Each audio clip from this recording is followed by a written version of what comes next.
Alright guys, so as we always do, let's run down the injury report. Now there's obviously our team has been decimated with injuries all year. It's been amazing that we've even been able to make the playoffs in a very talented AFC. One of the most talented and has been in a very long time. It's definitely, I mean, it's way more talented than the NFC, but the AFC it's stacked this year. And again, that is a testament to Adam Gase.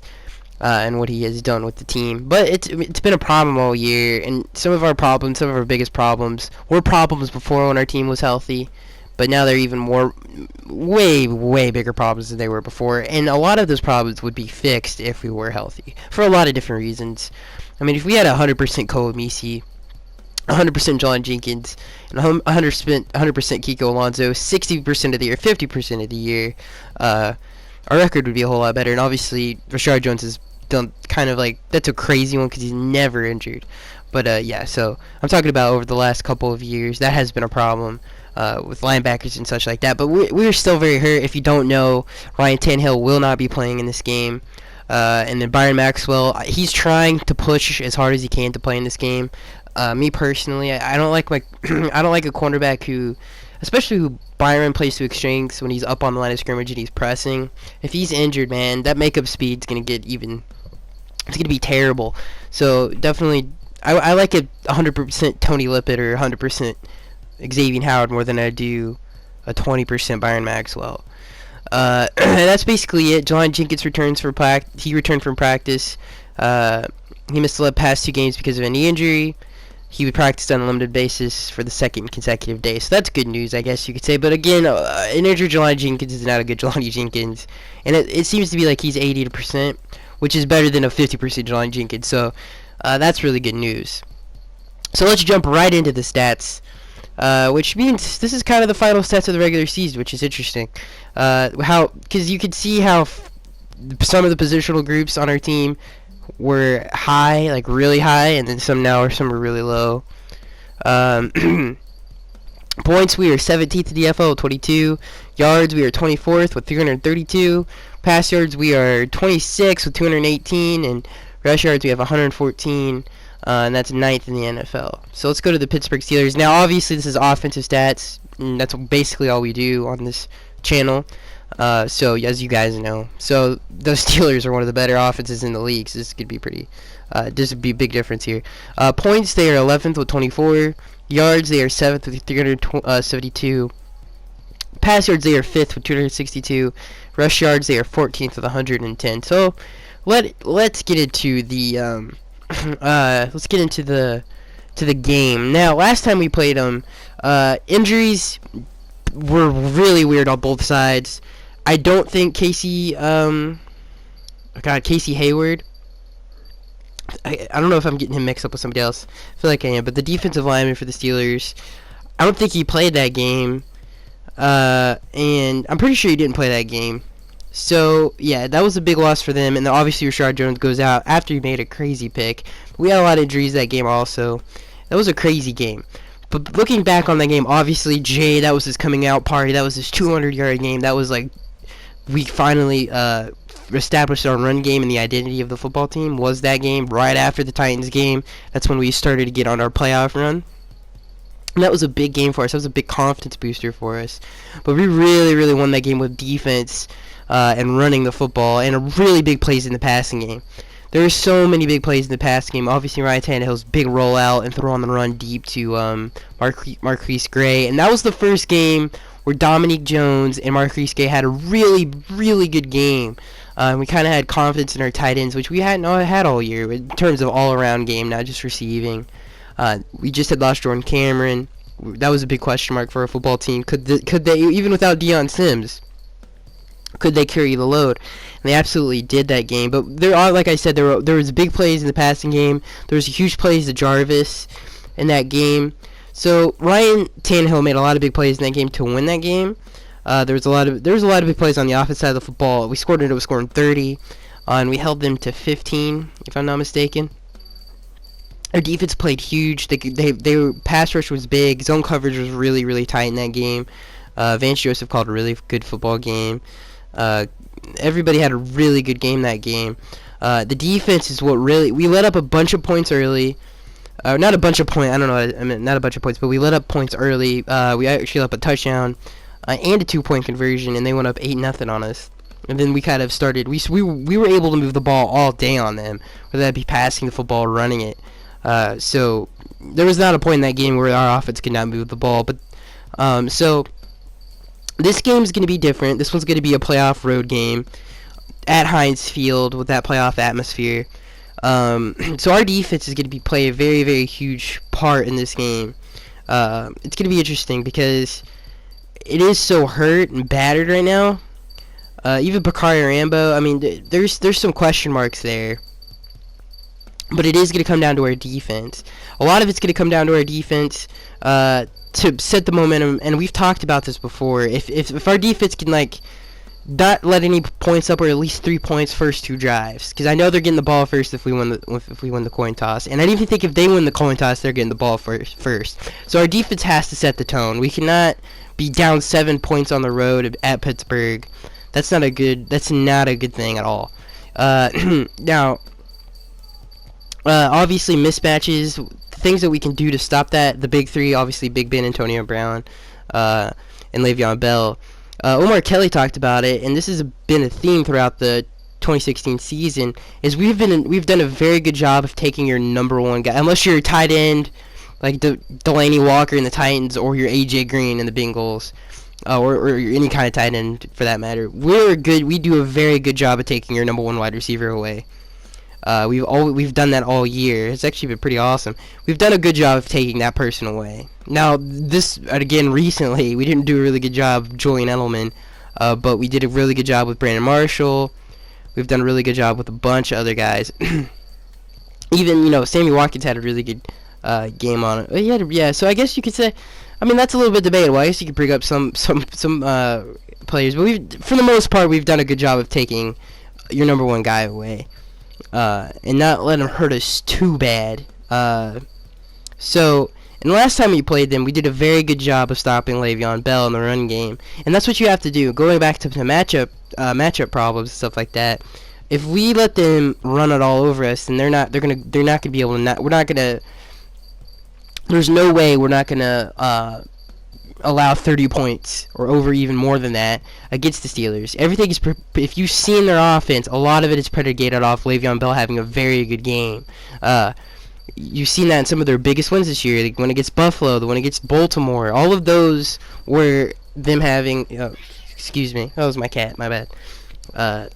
Should be meowing. But anyway, all of those games were big games, obviously, and Le'Veon Bell had big time yardage in those games.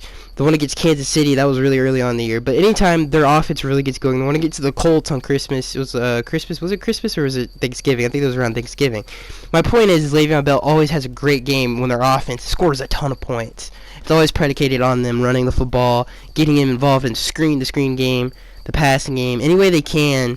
So everything it's like a launch point off of Le'Veon Bell. So if we could take Le'Veon Bell away from that offense, then that offense becomes a little bit more pass heavy, a little bit more one-dimensional, and they have to rely on Big Ben's arm a little bit more, which is not a good thing. I mean, obviously that's not a bad thing for the Steelers, but it worked last time. It allowed our pass rush to get them down a distance and let our guy do what our defense does best, is get after the quarterback.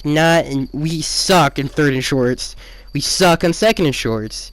All year we've sucked in any kind of short yardage situation where we have to get a team off the field. We've been pretty bad, so we definitely have to do that. Another thing is if we do get them in that third and long situation, 3rd and 6 plus, we have to stay disciplined in our rush lanes. Big Ben loves to extend plays. He has all year. He has his whole career, obviously. He's a great throwing on the run. I'd have to tell you guys, it's very hard to bring down. So if we do get them in that 3rd and plus, whatever, we have to be very, very disciplined. And if he does break contained, we have to be disciplined in the secondary. We just have to. Now they do, in terms of tight ends, I know what you guys are thinking, and obviously I don't care who the name of your tight end is, they usually have a good game on us. So they have a good tight end, he's a pretty good receiving tight end, and obviously Jesse James. So they have talent there, And Ladarius Green, I don't know if he's playing this game, but obviously he's very, very talented. I'm pretty sure he is actually playing this game. Not 100% sure on that. I don't know well, anyway, the point is if we do that, I think we have a very, very good chance of winning this football game. And like I said, we have to be disciplined on defense. It's very important that we don't break contain. We take Le'Veon Bell away. And I feel very, very good about our secondary. I love Xavier. I like our matchup with Xavier. And obviously he's going to be on AB. I actually like that. Even though Antonio Brown's he's probably the best receiver in the league. We're not this year, but if you just in terms of career in the last 3 or 4 years, you could make a case that he has been the best over that period of time. But I do like our matchup with Xavier and AB. I do like that. So Byron Maxwell actually did a very good job on him last game. But like I've said, we've done a pretty good job, excuse me, of taking that number 1 guy away. And in this game, it's definitely going to be Le'Veon Bell. Now, like I said, if we take Le'Veon Bell out of this game, then we take their offense. It just messes them up. It really does mess them up a lot. And we've seen that over the course of the season. So let's go on to the offensive side of the football. Now, the offensive side of the football, it's not that it's been very inconsistent. It seems like it's not like inconsistent last year, where it just seemed like some days they didn't show up to the building and some days they did. This year it's been turnovers. Like, turnovers really hurt this football team all season long. You saw that against New England. And even when we if you watched the 1-4 start, turnovers really killed us. Even the Cleveland game, in that 4-game start, that destroyed us.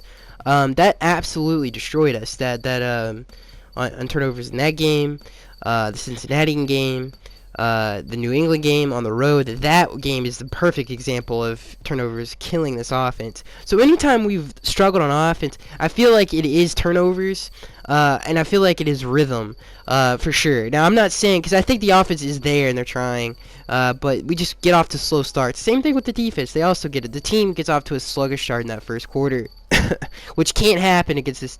It cannot happen on the road against the Steelers. I think we do start off hot. I think we start off in rhythm. Hopefully, we do come out in rhythm. But in terms of the running game, I do like our matchup. Now, Hayward's a very good run stuffer. They'll have their hands full there. But Jay has got to have a good game in this game. Hopefully they bring that safety up in the box, because I've heard a lot of things. The Steelers are not going to let Miami run all over them this week. Well, if you do that, we've got 3 beasts on the outside. Which I had DP on my left. My right. Then I got Juice on my left, and he lines up all over the field. Then I got Kenny, who can burn you deep. So we have threats on that in the passing game, and Matt Moore is definitely not afraid to chuck it deep. So I hope they bring that safety up in the box to help stop the run. I hope that's their game plan, is we have to stop the run, because that's just playing into Matt Moore's hands. That's playing into Adam Gase's hands, and we've fed off that all week. So I hope that's what their game plan is, because our offense will thrive in that kind of situation. Definitely don't want to do that against Matt Moore. Now, the Steelers play a lot of zone. They play a lot of zone, and we've been very good against zone defenses all year, especially the Steelers, who love to zone blitz. They love their zone blitzes. Guess who else likes to do that? The Jets. Guess who else likes to do that? The Cardinals. We've been very good against teams that like to do that. Adam has been very, very good against those teams. A lot of times, he stretches them out so much that you get somebody wide open down the football field. You get 2 or 3 people wide open down the football field, we've seen. So I like our matchup on offense in terms of scheme. I love our matchup there. I don't think, if I can remember correctly, some of the screens worked on the Steelers. Some of the quick passes, some of the slants. Devontae Parker was actually kind of a handful in some plays against that offense, because their corners are actually pretty short. So that's an advantage right there. But again, they play a lot of zones. It's not like they're playing man to man. So I do like our matchups there. We have to get in a lot of I'm not gonna say first and short. I mean, not first or third and shorts.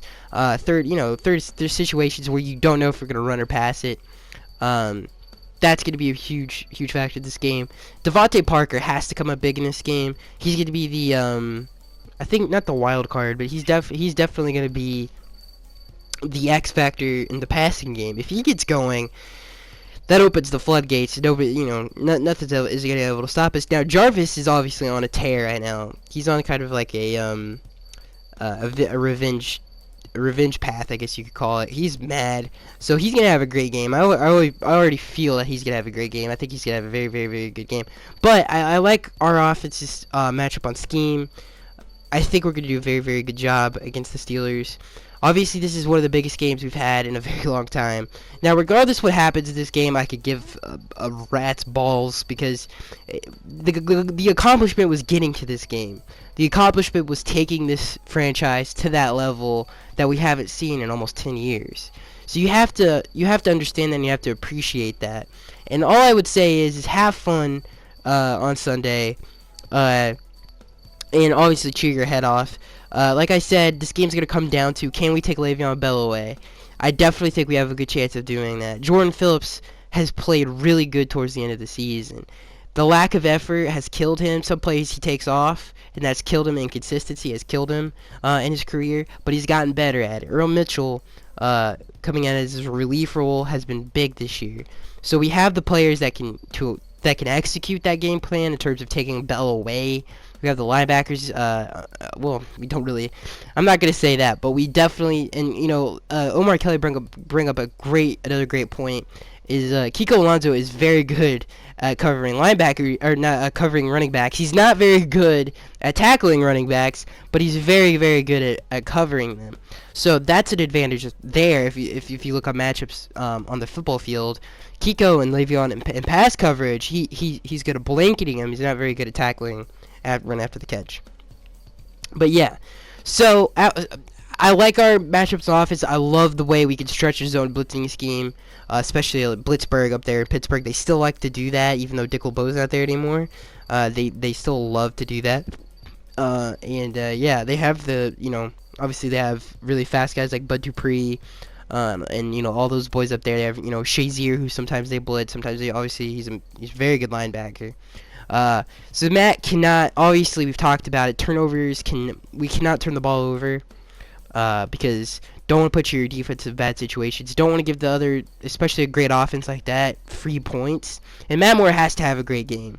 Matt Moore has to, I'm not going to say pull his own weight, because he's good.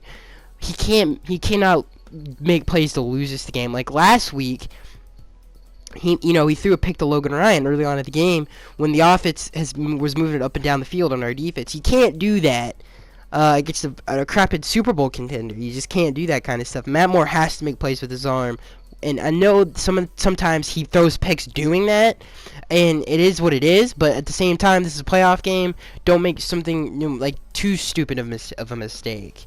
So yeah, that's about it, man. It's gonna be, I can't wait. So that's going to be it, guys. I'm SkyX1383, and I will see you guys in the next one.